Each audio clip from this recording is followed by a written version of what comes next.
né? Eu já sabia o que precisava. Só que esse tipo de trabalho ele confunde as pessoas, porque tem muitos não negros que acham que a gente que tá no movimento negro, a gente quer tomar o espaço.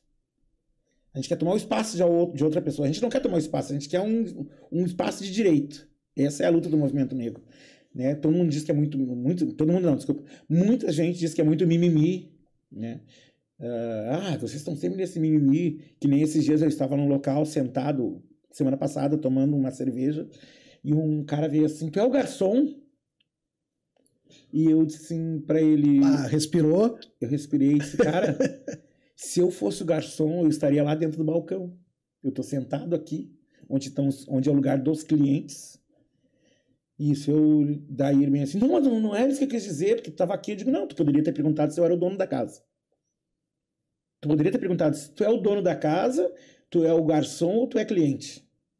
Não, tu veio perguntando... Já veio ofendendo, já. Tu já veio perguntando se era o garçom. Daí ele mesmo disse assim, quer saber de uma coisa? Tu realmente deveria estar lá dentro do balcão. Ele disse isso pra mim. Ele disse isso. E eu, como recém tinha chegado no local, eu disse assim, eu não vou estragar a festa. Eu não vou estragar a festa. Mas deve ser difícil, né, Cid? Aí eu disse pra ele assim, cara, tu sabe que tu tá tendo um ato discriminatório aqui. Isso é crime. Eu disse pra ele. Daí ele disse assim, daí veio outro de lá, eu vi o que ele falou pra ti. Eu digo, olha, tu não te mete. Porque tu não vem me dizer que é mimimi, porque eu tô sabendo que ele veio perguntar pra mim se eu era o garçom, justamente porque eu sou um negro e tô sentado aqui perto do balcão, né? E então essas coisas que a gente sente na pele, que é a tranca do banco, que tu tá 20 anos de cliente, tu tenta entrar no banco, tranca o banco. Esses dias eu tava no banco também, esses tempos, eu tirei tudo, só não tirei a cinta, porque eu disse pro cara, se eu tiver que tirar o cinto, eu vou tirar toda a roupa, vou ficar pelado. Eu disse pra ele. Eu disse, mas não é eu, é o mecanismo que não deixa. Pois no momento que eu ameacei de ficar pelado, a porta abriu. A porta abriu? Uma mágica, assim, como se fosse o mágico né? O Alibaba lá. Abre-te, César, foi muito rápido. Foi. Aqui abriu a porta. E fora, quando eu estava mesmo de vereador, a gente foi em encontros de vereadores em Brasília. Tu foi, né? Fomos lá no encontro de vereadores em Brasília, a gente foi em vários lugares. E eu era... Chico... Eu e Chico da Mensagem, isso, só nós dois. E eu cheguei lá, eu era casado com um cara que era um loiro do olho azul. Só que a mãe dele era negra e o pai dele é alemão, então é negra, né? A Sônia, ela é morena, assim, índia. A avó dela, a família dele é toda negra, só que ele nasceu loiro do olho azul. Então ele era mais do movimento negro do que eu, assim, ele fazia parte do movimento junto. E nós chegamos num encontro de vereadores e quando nós chegamos na porta, a recepcionista... Alguém gritou lá, o vereador de Canoas chegou. E eu estava com meu turbante. Tu usava quando... Eu uso ainda, né? Mas eu estava com meu turbante aqui, ó. Olha só. Não, mas eu me lembro que na câmera tu estava sempre. Eu usava assim, tá? Mas tipo, ó. Tu olha pra um cara de turbante, tu vai tentar identificar, pô, aquele cara ali tá com aquele turbante, ele não deve ser o segurança do cara, né? Com certeza. O segurança geralmente tá de terno preto, sim, coisa assim, né? Daí ele perguntou... A menina da recepção, o vereador de Canoas, vem, e pegou na mão dele. Vem, que o seu lugar tá guardado, você tá um pouquinho atrasado. E puxou ele pra dentro, e ele foi indo, me olhando pra trás, assim, né? E ele dizendo, não, só um pouquinho. A moça, não, seu lugar tá lá. Daí ele segurou ela, assim, só um pouquinho. O vereador não sou eu, o vereador é ele. Daí eu cheguei pra ela, certo mesmo a senhorita perguntar qual de vocês dois é o vereador.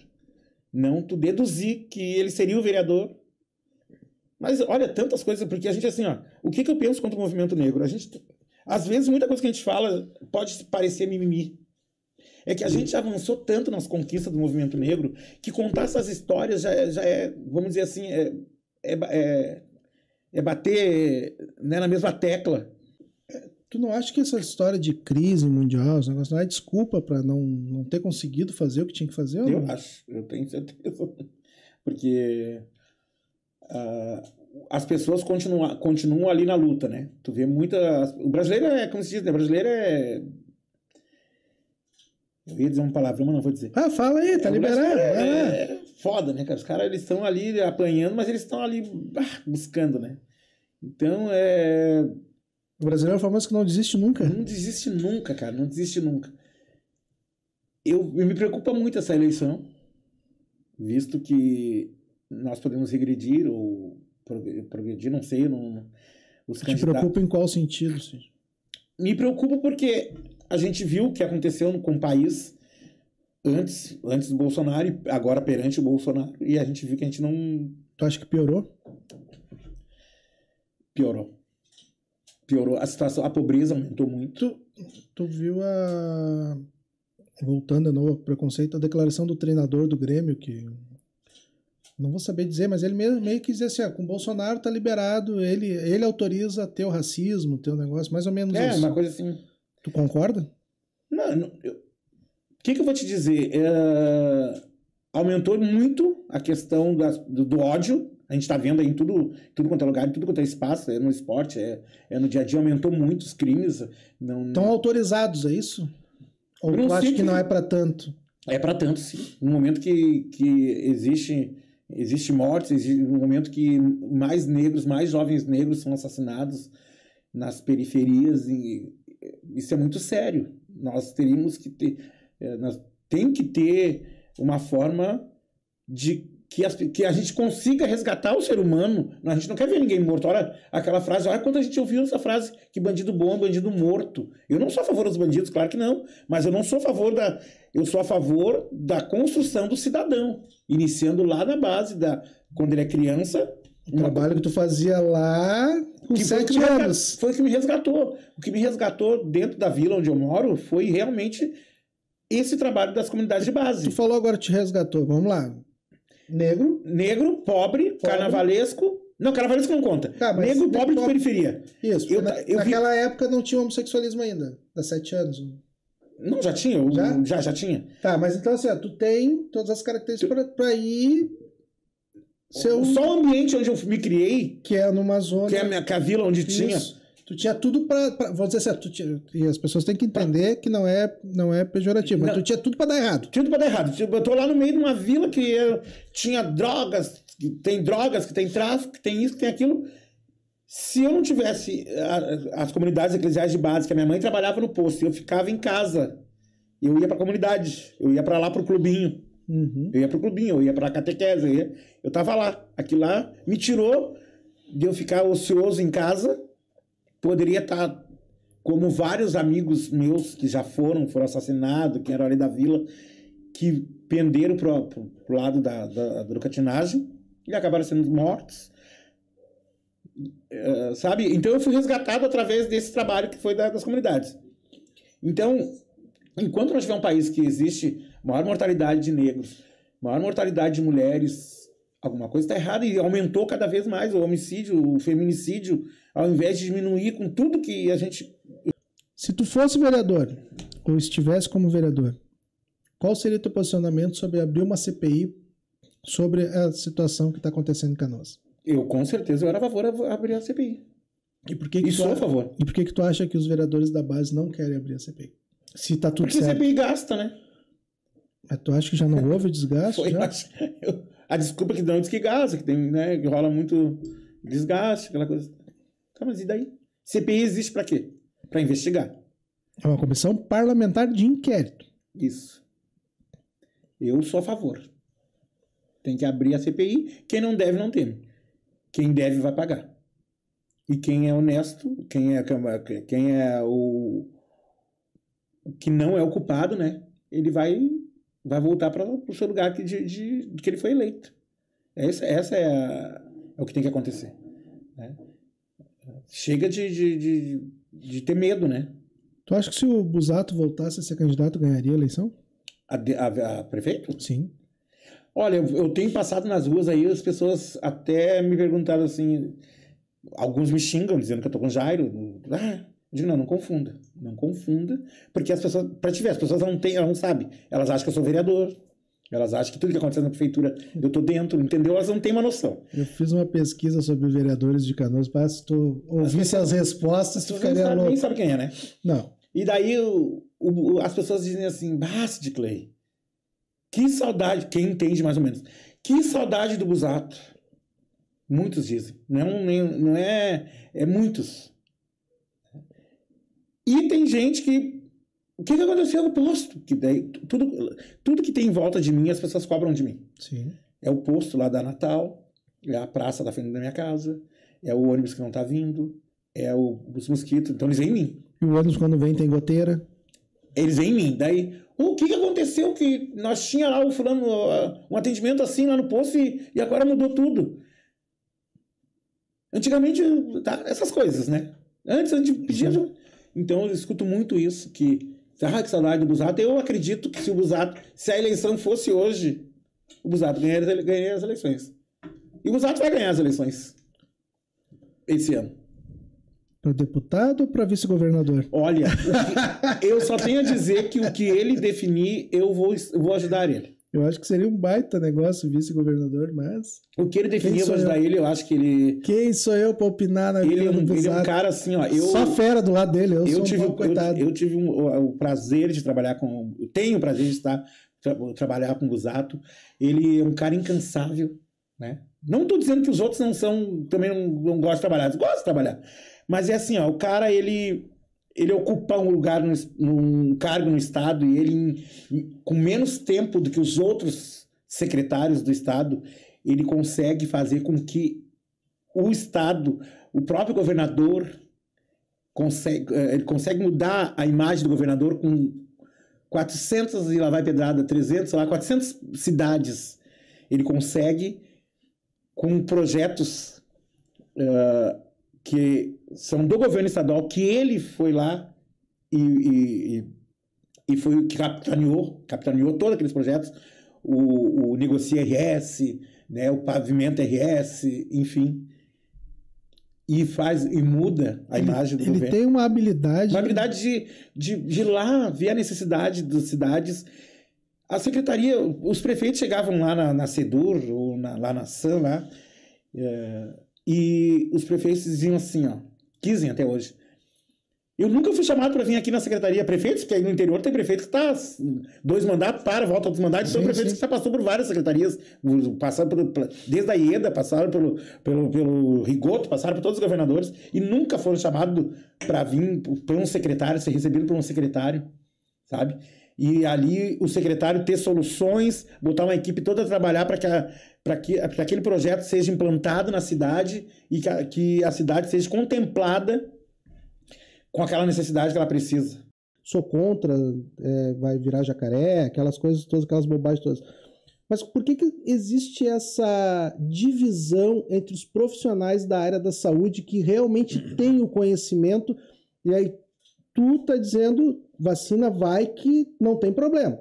Isso. Aí vai um outro profissional da saúde e diz não vai porque uma vacina para ter eficácia tem que ser testada há 5 anos, foi isso que o vereador falou, né? Tem que ser testada há 5 anos porque a vacina não tem comprovação ainda se é. Por que existe essa divisão dentro do... Desconhecimento. Eu entendo por desconhecimento, tá? Porque, eu vou explicar, a vacina é o seguinte, né? Toda vacina, primeiro que não existe prazo para te validar uma vacina. O que vai determinar a necessidade é o momento, tá? A última vacina antes do Covid a ser aprovada e colocada no calendário vacinal do Brasil é a vacina do HPV, do papiloma vírus humano, que combate o câncer do colo do útero, que é vacina aos adolescentes de 10 a 14 anos de idade, meninos e meninas. Tá? Temos uma baixa cobertura. Ela foi muito polêmica lá em 2012, quando ela começou e tudo mais, se levantou muitas coisas, porque vai esterilizar, vai dar câncer, as pessoas vão... Gente, na realidade é o seguinte, a vacina, primeiro, ela é testada, a segurança em todos os momentos é testado, em todas as fases. Tem a fase pré-clínica, tá? Tem a fase clínica 1, 2, 3 e na fase 4 é que tu vai colocar apenas. O que vai diferenciando as fases é o número de pessoas envolvidas testadas, tá? Tu testa em todas as fases, se mede a segurança. Se mede a segurança. Não se aprova a vacina que não é segura. Ponto. Ela difere assim, em vez de eu testar em 10 mil, eu testei em 5, é isso? Não, na realidade é o seguinte, é o tempo que tu ficou testando as pessoas. Não precisa ser nem quantidade. Não é quantidade. É o tempo que tu fica testando. A vacina do HPV, primeiro que o HPV, o impacto do HPV é bem menor que o do Covid, se tu pensar, as pessoas, né, até mundialmente, eu acho que as pessoas deveriam se preocupar com o câncer do colo do útero, matar muitas pessoas, mulheres, jovens especialmente, entendeu? Mas Claro que o Covid foi um apelo, tá? O Covid não podia esperar 5, 7, 8, 10 anos para fazer, entendeu? Porque tu não precisa convencer ninguém a comprar. A vacina do Covid precisou ser, a vacina do HPV precisou ser convencida. Então, mas eu não tenho certeza. Daí tu ficava testando, porque tu comprar uma vacina em grande escala é bilhões de reais para atingir uma população tamanho do Brasil, tá? São bilhões de reais que são investidos. Então é o seguinte, se não tiver testado, eficácia, tu tinha outros tipos de tratamento, ali tu não tinha. Nós não podíamos esperar. Desde o primeiro dia, do primeiro caso confirmado do vírus, se começou a fazer testes, entendeu? Para fazer isso. E testa a segurança. Quando a segurança não é comprovada com o número esperado, tu vai testar em mais gente. Tu vai testar por mais tempo. Até que a segurança... E todos os testes do Covid mostraram uma vacina segura. Ponto. Tudo que se colocou de fake news, que morreu gente, que não teve... Inclusive o próprio Ministério da Saúde, recentemente, há um mês atrás, tá?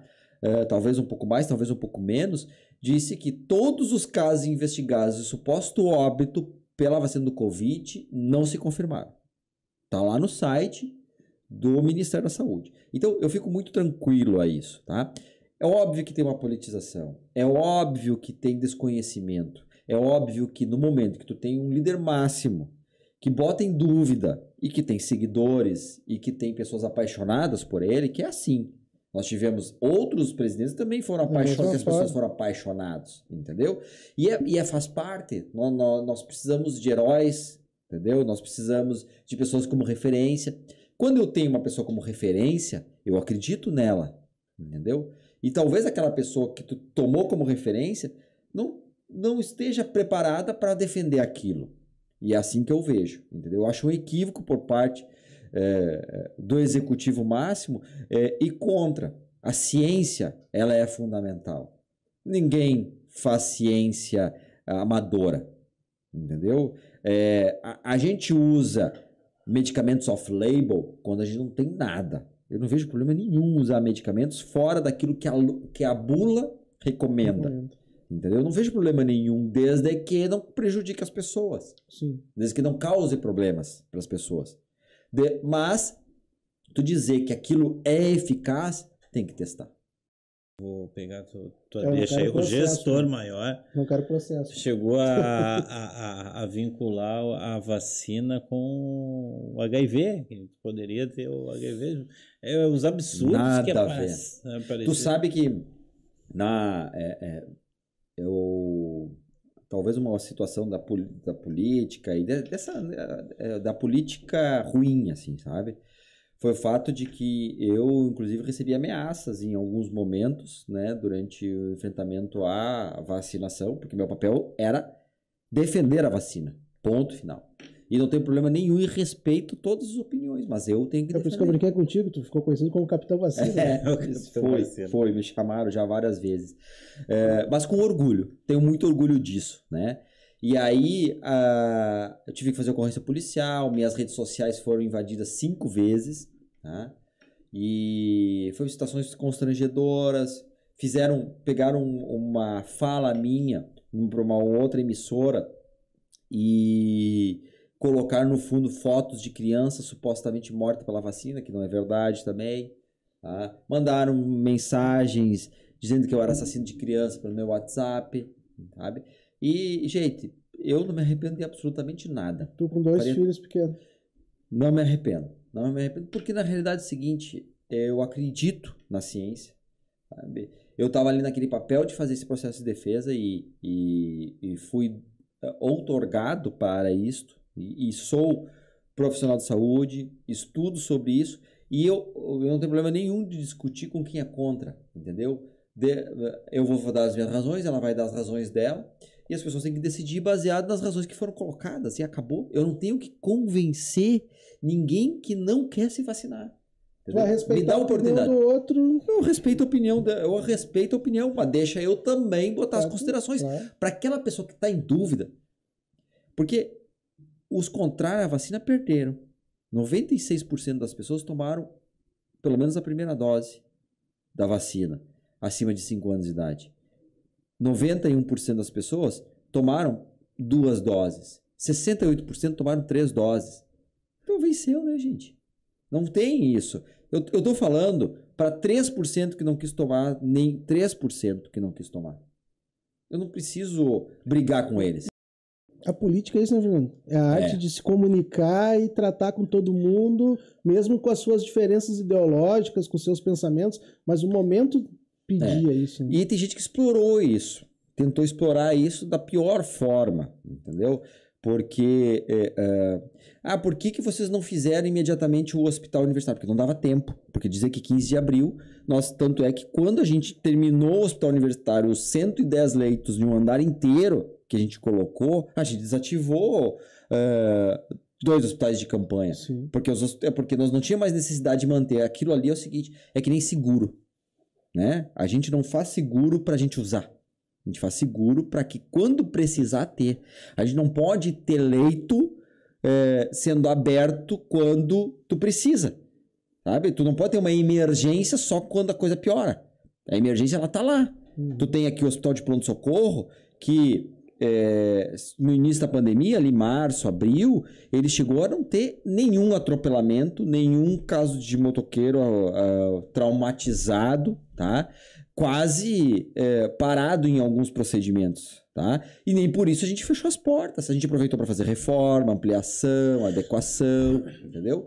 Isto é serviço de saúde. Então não podia, vendo os números, vendo o que o próprio Ministério da Saúde dizia, tá? Porque eu recortei. Tanto é que a gente foi questionado pelos órgãos de controle, que é a parte deles, Ministério Público, Tribunal de Contas, e eu mostrei, olha, a reportagem diz isso. Os estudos são esses. Hoje, né, que eu sempre olhar pelo retrovisor é fácil. Eu quero ver tu olhar para frente e tentar projetar o que vai ser. Nostradamus tentou fazer isso. Nós não somos ele e nem queremos ser, mas a gente tem que ser racional neste momento. Como epidemiologista, eu sempre digo assim, os números eles nos dizem muita coisa que vão acontecer nos próximos dias, nas próximas semanas. Tu vê a curva, vai subir, vai subir. Se tu não fizer uma ação importante, pontual, não vai parar. É que nem o seguinte, estou andando a 100 km por hora, entendeu? Eu estou vendo um animal se atravessando na frente, entendeu? Não, mas ele vai conseguir. Eu vou continuar a 100 por hora. Quando tu chega próximo dele e tu foca a luz, ele para. Ele para e fica te olhando. E tu tá 100. Se tu não foi freando aos poucos, entendeu? Tu já previu. Tu vai ter um acidente. É a mesma lógica. Então, assim, as pessoas se aproveitaram politicamente para tentar dizer assim, gastar dinheiro. Não, a gente investiu em prevenção. Essa que é a questão, tá? E todas as contas abertas, a gente usou registro de preços, tudo controlado. Eu fico muito... Mas eu perdi muito sono, viu? Perdi muito sono. Eu brinco que no ócio da madrugada, às 2 da manhã, às 3 da manhã, às 4 da manhã, foram grandes. Essa é a maior pauta que eu tenho defendido na minha pré-candidatura a deputado estadual. Ora, nós somos 1,5 milhão de pessoas em Porto Alegre, sendo que é 1 milhão e 100 de eleitores, tá? É o seguinte, toda campanha é a mesma coisa. Chega lá o candidato a deputado de Rio Pardo, o candidato a deputado de Rio Grande, o de Pelotas, o do Alegrete, o de Santa Maria e o de Passo Fundo. Esses caras se elegem, eles pegam uma fatia do bolo do voto aqui em Porto Alegre, aqui em Canoas, Cachoeirinha, Viamão, fazem lá, saem quase eleitos da sua região, fazem aqui, pegam uma fatia e se elegem deputado. Quando se elege, eles levam a articulação política, os recursos que eles conseguem no governo do estado, as emendas, e no Congresso Nacional, emendas de deputados federais, eles levam para a sua região. E está correto eles terem os seus representantes na sua região. A minha candidatura, eu vou pedir para cada um de vocês, eu preciso de apoio. Tá? Mas se vocês não votarem em mim, aqueles que estiverem nos escutando, votem num candidato daqui da nossa região, de Canoas, de Porto Alegre, mas que tenha, só ser da região, não só ser da região não é motivo só. Tem que ter ficha limpa, tem que ter boas ideias, arejado, enfim, ideias arejadas, mas um compromisso real com a nossa região. Tá? Então, o porto-alegrense tem que votar num candidato da região metropolitana, o de Canoas, e a gente fazer uma grande bancada. Não quero ser o deputado sozinho da... E se tu pegar a região metropolitana, quantos deputados fazem? Faria 15 deputados. Que eu vi que são nascidos na região metropolitana, tem 6, 7 Porto Alegre. Até aqui juntando com Canoas, talvez chegue a 10. Canoas, Viamão, acho que Canoas não elegeu... Nós não temos deputado. Não temos deputado. Não. O que eu quero dizer é o seguinte, na hora que tiver o problema da drenagem, problema do hospital, o problema da iluminação pública, não vai ser o deputado lá das outras regiões que vai vir aqui acudir, ajudar a defender a melhoria das coisas aqui na nossa região. Vai ser o deputado que tem compromisso firmado e que tem identidade, a cara da nossa região no parlamento, tanto na Assembleia Gaúcha, tanto no Congresso Nacional. Então, faço um apelo para aqueles que estão escutando. Escolham candidatos e candidatas daqui da nossa região. A gente olha ali a relação dos mais votados em Canoas, eu acredito que eles conhecem Canoas só pela BR. Eles passam na BR, porque eles nunca chegaram, eles não sabem nada daqui. Isso é uma coisa que me indigna, porque é um absurdo. Mas são grandes centros eleitorais, né? Então, sim. Vou fechar com o vereador A, o vereador B, e também vão combinar, é um péssimo papel do vereador A, B e C, por não sei por quais motivos, até talvez a gente imagina, mas, né, enfim, motivos talvez não republicanos, de fechar com o deputado A, B ou C, que sequer vai dar as horas aqui quando for deputado na Assembleia ou lá no Congresso Nacional. Então tem que ter essa conscientização. E a minha candidatura eu posso até não vencer a eleição. Estou com muita fé que vou ser deputado. Deus nos dê saúde, condições de continuar na luta, de quando ele se aposentar da política. Porque daí sim ele vai, poxa, eu estou liberado. Ele vai ser prefeito, governador. Vai demorar uma coisa. Até se Deus quiser, e o povo votar. Ô, Pablo, tu fala aqui, eu vejo duas coisas em ti. Primeiro, um prazer te conhecer, certo? Estou aqui a convite do Marcelo, que dividido a bancada, né, nesse projeto que a gente tem. E eu vejo assim que tu é um político da nova geração, mas tu traz aquela gana, tu tem no DNA, eu vejo que tu prima pela política lá na base, eu vejo tu e muitos conversando com a comunidade, indo lá, né? Tu acha que esse tipo de político, ele está em extinção? O que eu posso te falar, Júlio? Assim, se leis resolvesse o problema do país, nós seríamos a Suíça do mundo, tá? Porque aqui no Brasil, no estado do Rio Grande do Sul e em Porto Alegre tem lei para tudo. Então eu acho que a primeira, assim, a função maior, a prerrogativa maior de um vereador é legislar, obviamente, mas é a fiscalização do serviço da cidade. Muitas das demandas, aqui o vereador Alexandre, que é um querido amigo, também, a gente já trocou muitas ideias sobre isso. Muitas das demandas que o Executivo resolve, a porta de entrada é a Câmara de Vereadores. E o que é o dia a dia da cidade? O dia a dia da cidade é a iluminação, é o asfalto, é a praça bem cuidada, é o teu bairro, a tua comunidade tendo um contato direto com a prefeitura, que é o executivo, que executa e faz as obras na cidade. Enfim, diversos serviços que influenciam na vida real das pessoas. Então eu tenho a convicção, isso eu posso dizer que eu aprendi com meu pai. Meu pai era um vereador muito ativo exatamente na fiscalização do serviço da cidade, cobrando o executivo que lá no Lami não faltasse o asfalto, que não faltasse a iluminação no Sarandi, que houvesse a regularização fundiária lá na Lomba do Pinheiro. Então, enfim, essas questões do dia a dia. E legislar, na minha modesta avaliação, tem que ser propor leis que realmente venham ao encontro, que mude a realidade de determinado segmento ou comunidade. Vou te dar um exemplo prático. Eu tenho 3 projetos de lei hoje correndo na Câmara de Vereadores, nas comissões, que são sobre autismo. Uma que Porto Alegre seja permitido laudo permanente para o autismo. Que é um absurdo. Que é um absurdo. Não sei, porque quem é diagnosticado com autismo tem autismo pro resto da vida. Tu não vai ter cura, não tem como. Isso é um absurdo isso que acontece. Eu não consigo entender. O segundo projeto, Marcelo, replicando a lei federal da questão da prefeitura fazer a carteira... Que hoje é só pelo governo do Estado, através de um site, que é uma burocracia. Não é burocracia, mas é ruim de fazer. É ruim de fazer. E também o estacionamento, de 1% dos estacionamentos, seja público ou privados na capital, sejam direcionados para pessoas com transtorno de espectro autista, familiares, enfim, né? Sim. Então, veja bem, não era um segmento que eu atuava antes de ser vereador, mas eu identifiquei pelas pessoas, pelas entidades que me procuravam, que esse segmento precisava de uma legislação que os abrangesse e que os defendesse. Então, veja bem, eu legislei num segmento que precisava que fosse legislado. Então, no dia a dia, como tu disse, Júlio, no meu Instagram tá aí, Pablo Melo Pô, já estou fazendo aqui, né, o meu merchan aqui, né? Segue lá no Instagram, no Facebook. Ontem nós estávamos no Partenon, vendo uma questão lá de sempre que chove, lá numa localidade do Partenon, sempre que chove, você tem alagamento. Então, nós estávamos vendo uma solução junto com o DEMAI, junto com os serviços urbanos, para que não alaguem e dê dignidade para aquelas pessoas que vivem naquela localidade lá no Partenon. Então, isso a gente faz de norte a sul, leste a oeste da capital. Então, eu vejo esse trabalho no dia a dia. Tu perguntou se outros vereadores... Acho que tem vários tipos de vereadores, como deputados, enfim, parlamentares. Tem aqueles que levam a caminhada política mais para o lado ideológico. Porque a pauta anti-vacina, a favor da vacina, sou pró-Bolsonaro, sou pró-Lula, sou contra o A, o B ou C. Eu sou um vereador da vida real das pessoas. Aquele problema do dia a dia. Tá? Porque para mim, se ideologia resolver esse problema...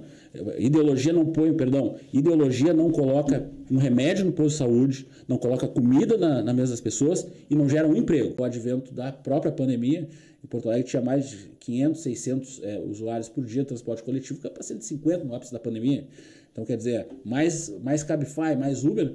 Então, é o seguinte, a crise do transporte coletivo na capital, que vocês também devem viver aqui, aqui em Canoas, isso acabou afetando. E dinheiro não dá em árvore.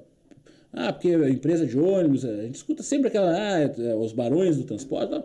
Não, as planilhas estão aí, não tem milagre. E outra coisa que afetou muito Porto Alegre, nós votamos na Câmara, 30% das pessoas não pagavam transporte público em Porto Alegre.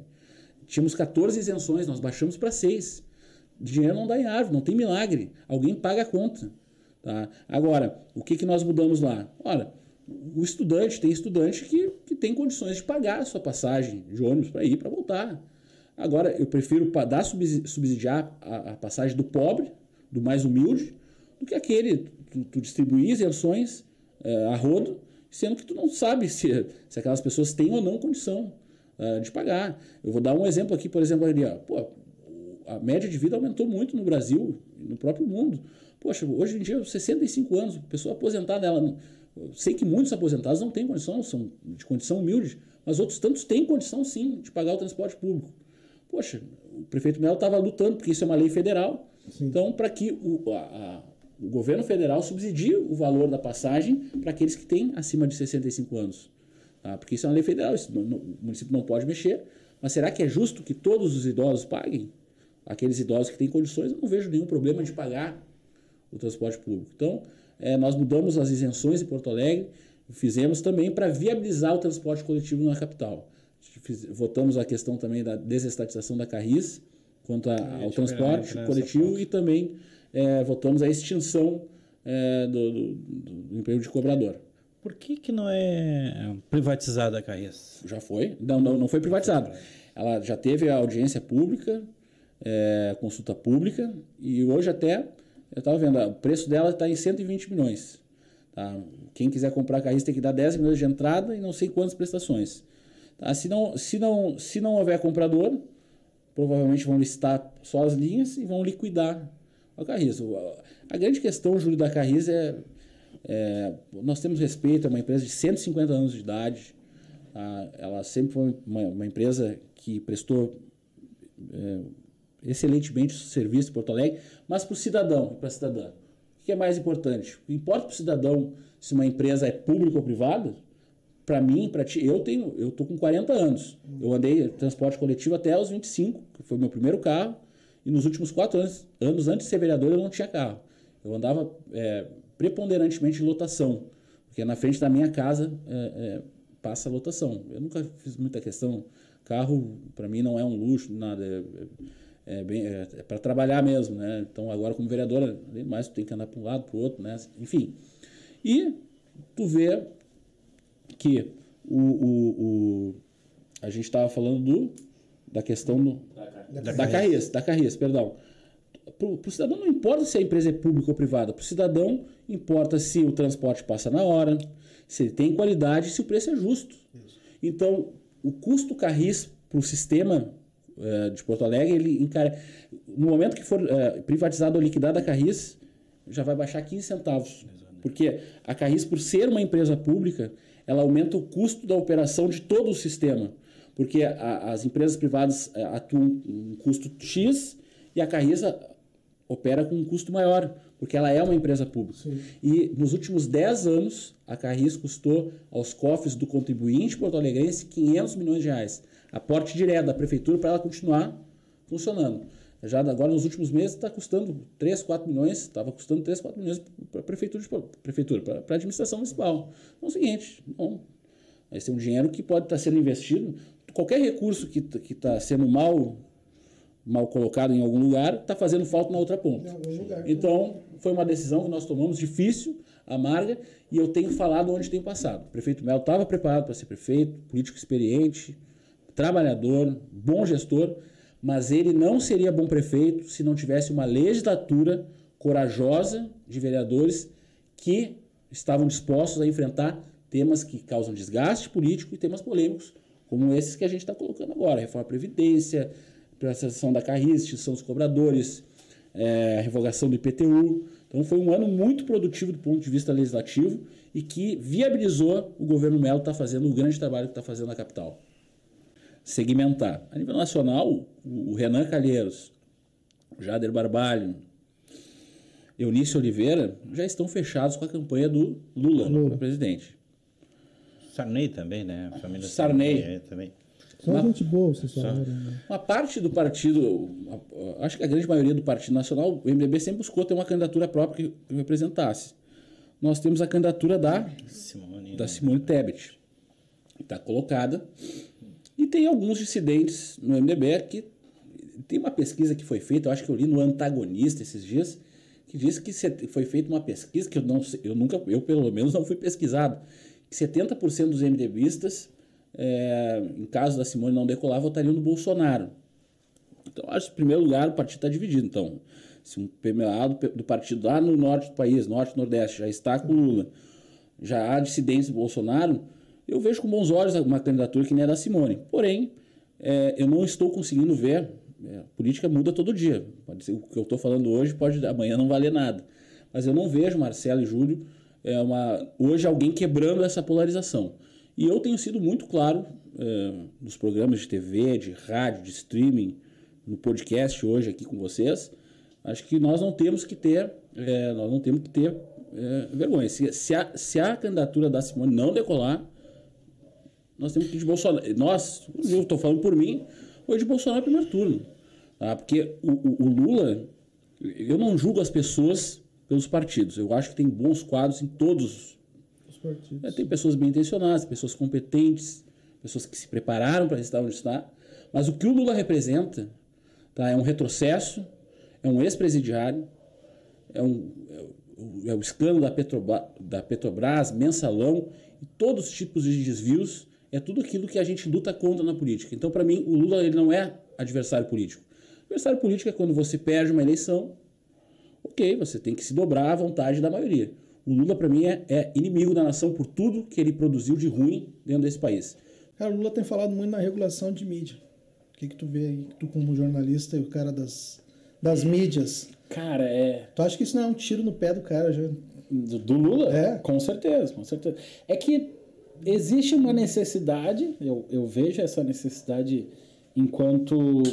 É que assim, cara, Dr. Enéas dizia, né, na campanha para ser presidente, ele dizia, para te pilotar um avião tem que ter o curso, tem que ter tantas horas de voo, para ser presidente de um país não tem que ter nada. Que ele estava criticando o Lula. Faça a mesma reflexão para o jornalismo. Para qualquer atividade, tu vai lidar com política, tu tem que fazer ciências políticas, tu vai construir um prédio, tem que fazer engenharia. Para ser jornalista, para lidar com milhares de pessoas que consomem informação, tu não vai ter que ter nada. Isso eu acho importante se pensar. Porque existem duas coisas. Uma é a liberdade de imprensa e a outra é a liberdade de expressão. Sim. São duas coisas diferentes. Tu tem a liberdade de falar o que tu quiser, de opinar sobre o que tu quiser e tu arque com as consequências. Agora, fazer jornalismo é outra coisa. Tu tem acesso às informações, as autoridades têm que te atender para que tu consiga levar as informações. Então, tu tem que ter uma responsabilidade, como eu te dei o exemplo ali da Vila Nerê. Uma responsabilidade e credibilidade também. Tu tem que ter a responsabilidade de, cara, chega a coçar o dedo. Tu pensar, pô, o vídeo vai dar clique pra caramba, não sei o que. Não. Mas se tu não conseguiu confirmar, tu tem que manter o critério, a credibilidade, né? Então, em alguma parte, eu acho que é importante tu reforçar isso. Hoje, para ser jornalista, não precisa ter diploma, não precisa ter nada. É um absurdo. Não precisa ter nada. Então, Quem acho... tirou isso? Hã? Quem é que tirou isso? Cara, isso, ano após ano, vai... Os caras vão lá e colocam a necessidade, vão lá e tiram. Todo ano muda isso. Toda hora. Não é um que tirou e já era. Mas com a internet, tu não vai conseguir regular as mídias. Não tem como tu dizer... A não ser que tu regule a internet. Sem como tu dizer... não, mas mesmo assim, né? Tu vai fazer o quê? Tu vai cortar a internet do país se o Marcelo for lá e postar foto do Bolsonaro? Não vai. Né? Até mesmo que eu acho que tu não vai ver isso. Mas não, tu vê, mas não é muito bom os textos. Então, cara, é muito difícil fazer isso que ele pretende fazer, mas em alguma medida eu entendo que é necessário. Acho que é importante responsabilizar as pessoas pelo que elas fazem na internet. Eu estava aqui, eu até anotei aqui que dentro de um dos discursos do Lula ele falou o seguinte, que ele quer adequar as necessidades da sociedade e combater o posicionamento de fake news. É a desculpa que ele deu. Eu só não sei quais são adequar as necessidades da sociedade que ele quer falar. Também não sei. Eu não consegui entender. Mas é que a fake news é uma questão, que se tu olhar aí para as eleições norte-americanas, olha como o Trump usava isso. Se ele não concordava, se ele achava que ia prejudicar ele taxava de fake news e azar. Não interessa se era verdade ou não. Então a fake news ela virou um instrumento para te afastar aquilo que tu não quer. Quando tu busca uma RBS, que nem tu citou aí, um SBT, não é pela visibilidade, não é o que falta. Porque nós falta uma televisão, né? Sim. Já tentaram, mas não rolou, né? Mas é que, cara, negócio... eu não sei se a gente não é bairrista nesses casos, sabe? Não sei se não é um bairrismo nosso de querer Canoas maior, de querer fazer algumas coisas, porque eu não sei se a gente tem potencial para ter uma televisão. Eu vou te dizer o seguinte, por causa de algumas eleições, eu percorri alguns municípios do estado do Rio Grande do Sul. Cara, às vezes tu olha o tamanho de Canoas, a receita de Canoas, aí eu brinco, né? Eu digo, cara, dá para botar ali na entrada da BR um portãozinho, um boiadeiro para abrir as porteiras.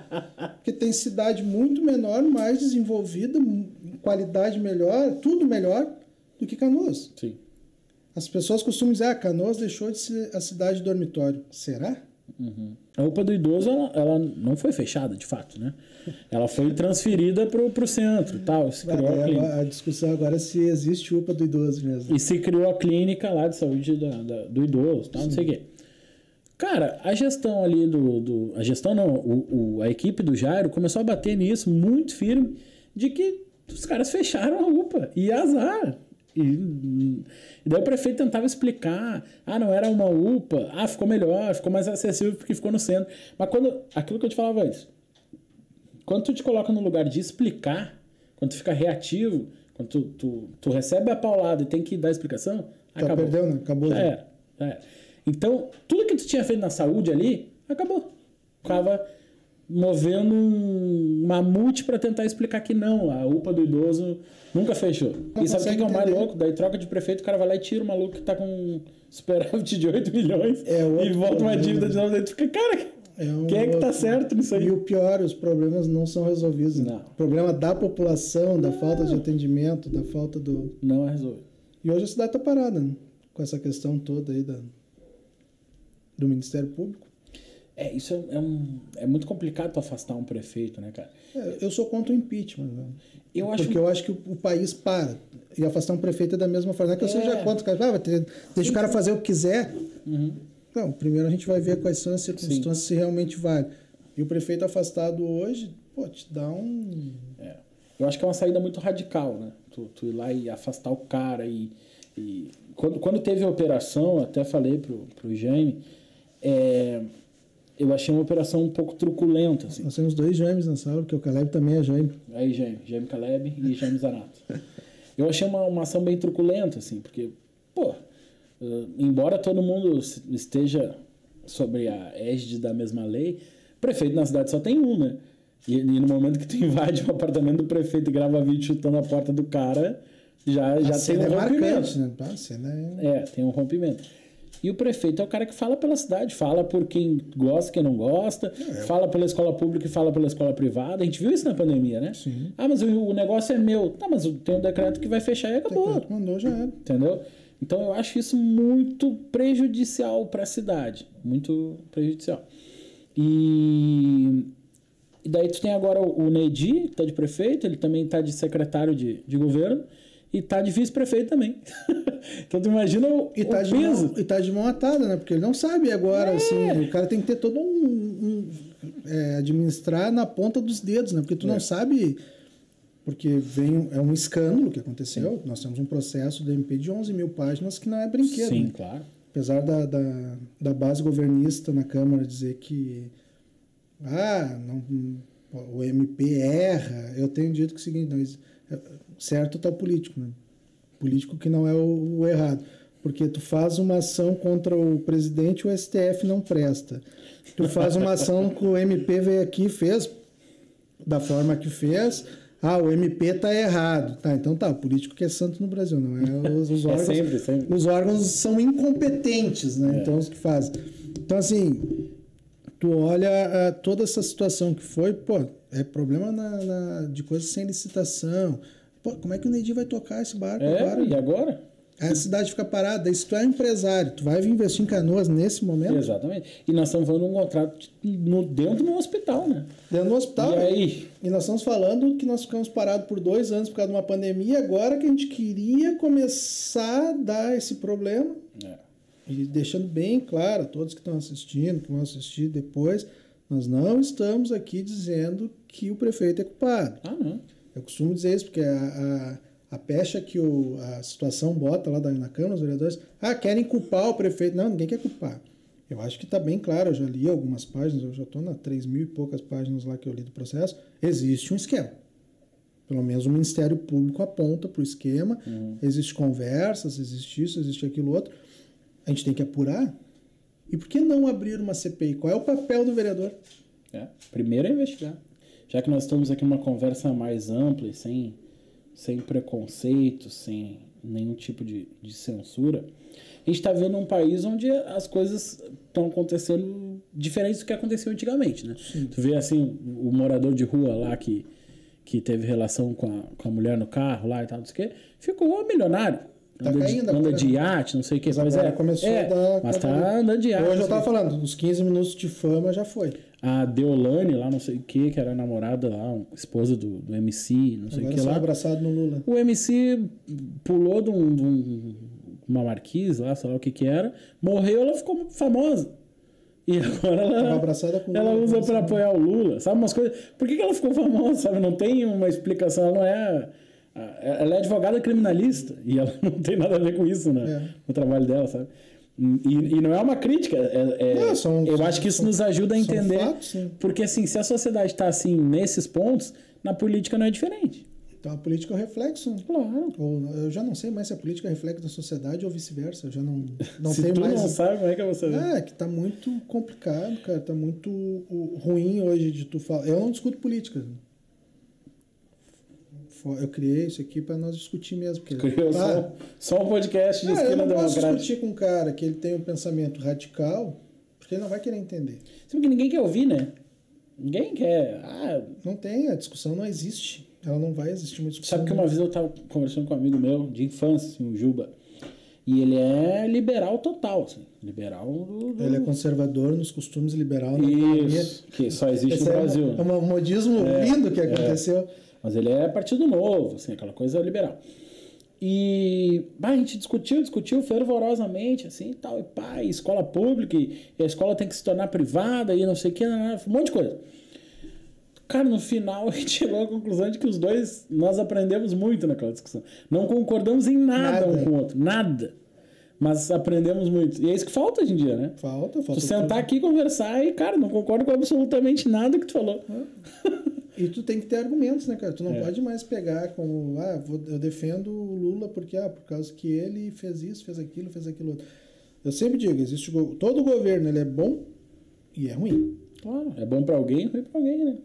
E aí, se tu fizer uma análise de Brasil, todos eles, desde a época do Collor, que todo mundo fala do Collor. Caçador de Marajás. Mas foi um governo que abriu o mercado. Aí depois vem o Itamar, que faz a moeda, o real. Vem o Fernando Henrique, que estabiliza a economia. Que também fez a moeda, né? Também fez junto com o Ciro, né? Fez. O Fernando Henrique vai à reeleição, ele não consegue acabar com o desemprego no país. Aí vem o Lula. Aí o Lula começa a fazer a política mais social, que é aquela coisa. Ganhou, daí ganha a Dilma. Só que daí quando a Dilma o Brasil já está quebrado de novo, né? Porque não tem dinheiro para tudo isso. Nós somos muito grandes. E a Dilma não tinha habilidade política nenhuma. Né? Zero. Então... E sabe por que tu acha que a Dilma caiu? Porque ela não tinha habilidade política, na minha visão. Eu acho que a Dilma caiu por um único motivo, cara. Por quê? O PT abandonou ela. Pode ser. O próprio Lula criticava ela. O Lula só voltou quando viu que ia ser preso. O Lula criticava ela. Mas os petistas vão escutar isso e vão dizer, porque tu é um liberal, um doente, mas o Lula bolsonarista. falava isso na TV, né? Ele dizia, porque a Dilma perdeu a mão. Falou agora.